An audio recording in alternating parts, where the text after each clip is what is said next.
Halo semuanya, selamat datang kembali di channel ini. Jumpa lagi dengan saya Vicky Himpong. Semoga kalian semuanya selalu dalam keadaan yang sehat.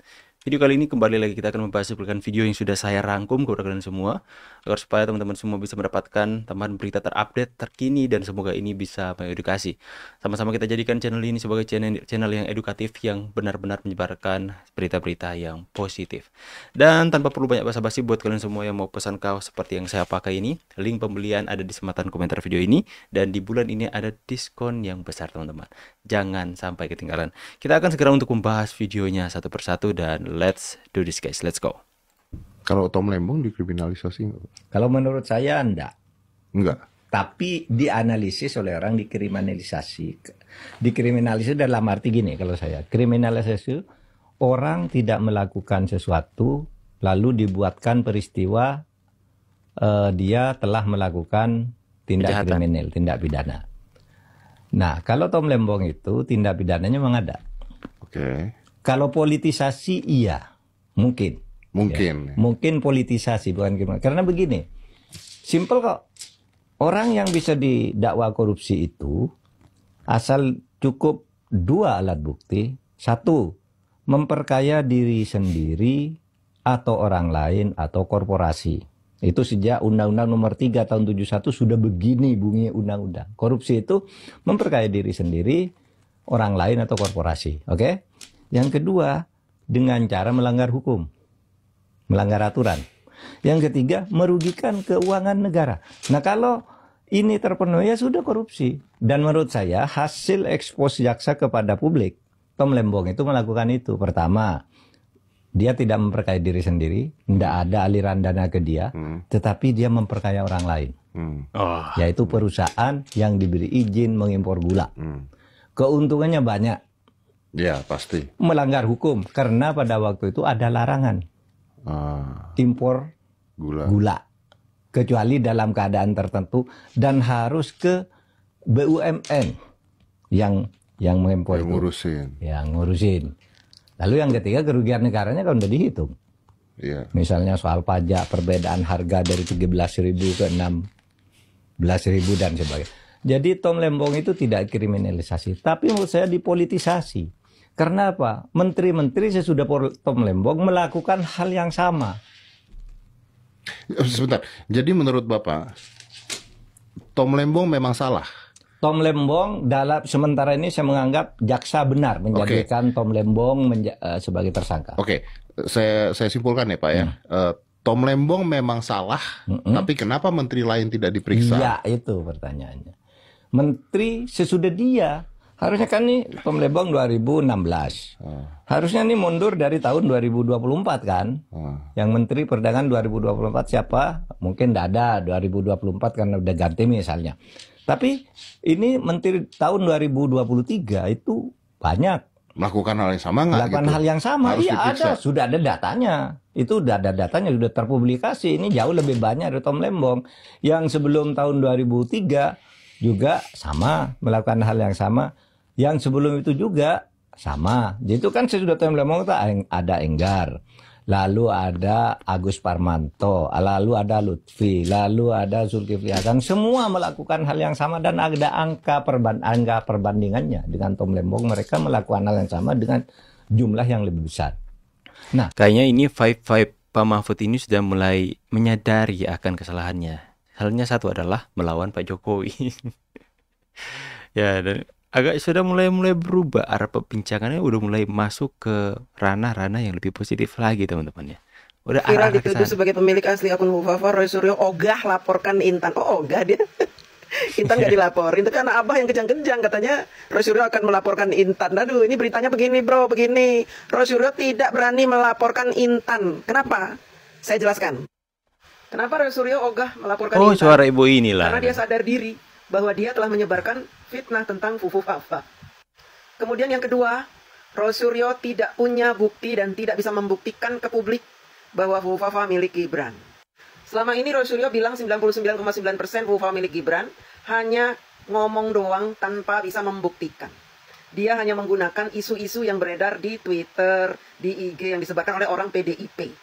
Saya yakin 100% Roy Suryo tidak pernah ngutak-ngatik akun Fufu Fafa, karena dia nggak ngerti caranya. Kalau orang-orang menjuluki dia ahli telematika, sebenarnya dia itu cuma ahli panci. Cuma ahli panci. Ini ibu ini ternyata suara ibu ini.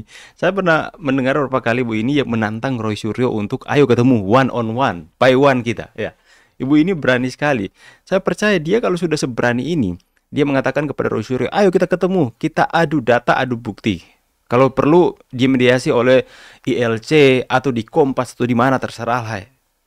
Berita-berita yang mendukung dia, teman-teman ya.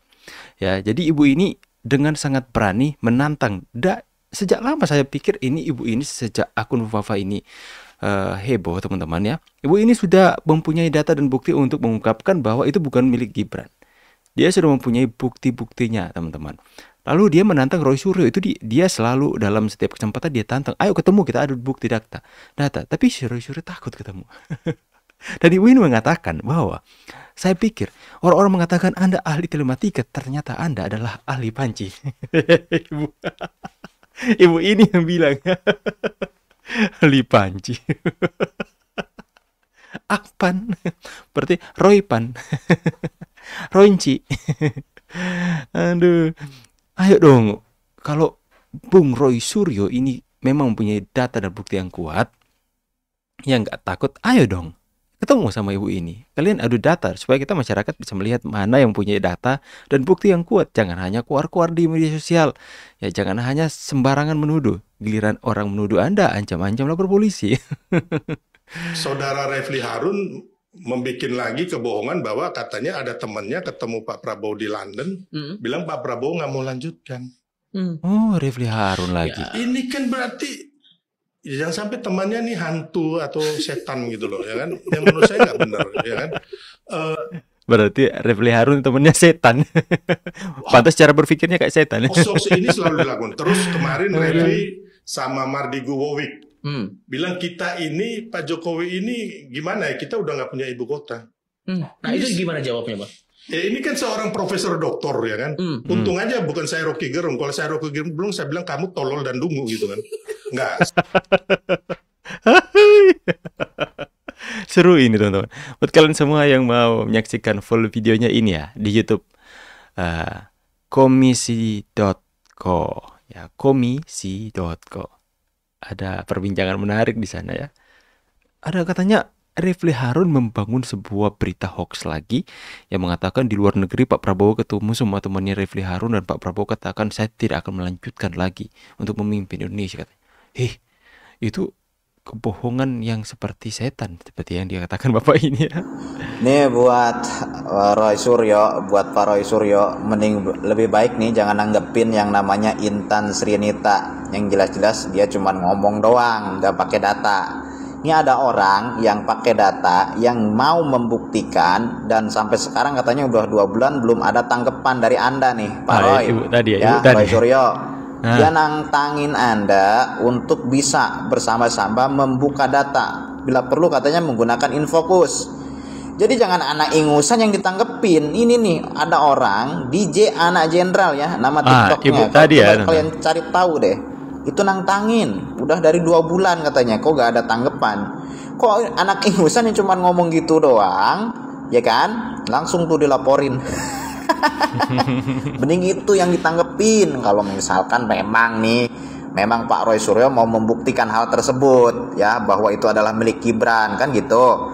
Nah, ada yang mau membantahnya nih, gitu, menggunakan data juga sama, gitu. Berarti ini Roy Suryo ini beraninya sama anak kecil doang ya. Beraninya sama anak kecil doang ya. Ini ibu tadi ya, yang sudah dewasa ya, yang sudah mengerti soal telematika, soal data-data ya, yang sudah mengumpulkan data dan bukti yang bisa membantah bahwa Fufafa itu bukan Gibran. Nantangin Anda ya Roy Suryo. Dia menantang Anda dan 2 bulan tidak mendapatkan tanggapan ya. Giliran anak kecil ya, adik-adik yang mengatakan ya mungkin karena hasrat dia memang masih muda, dia mengatakan 9,99% Fufafa adalah Roy Suryo. Langsung tuh ditanggapi ya, lu berani sama anak kecil kau ya. Oke teman-teman semua, semakin hari semakin lucu dan menarik ya. Saya selalu mengatakan bahwa lebih baik nonton berita politik daripada nonton sinetron hari ini, karena lebih menarik dan lebih seru berita-berita politik ya. Kita benar-benar sama-sama menjadikan channel ini channel yang benar-benar menyebarkan berita-berita yang positif, yang membantah setiap berita-berita bohong seperti yang dikatakan Refly Harun dan kawan-kawan ya. Selalu mereka menimbulkan hal-hal seperti itu kayaknya teman-teman. Dan ya semoga kalian semua bisa semakin hari semakin mendapatkan suatu hal-hal yang positif di channel ini. Dan silahkan tulis pendapat dan tanggapan kalian di kolom komentar. Dan buat kalian semua ya, sekali lagi yang mau pesan kaos seperti yang saya pakai dalam pembuatan konten seperti ini, silahkan lihat link pembelian WA admin saya juga di sematan komentar video ini. Saya pamit dulu teman-teman, see you on the next video and God bless you, bye guys.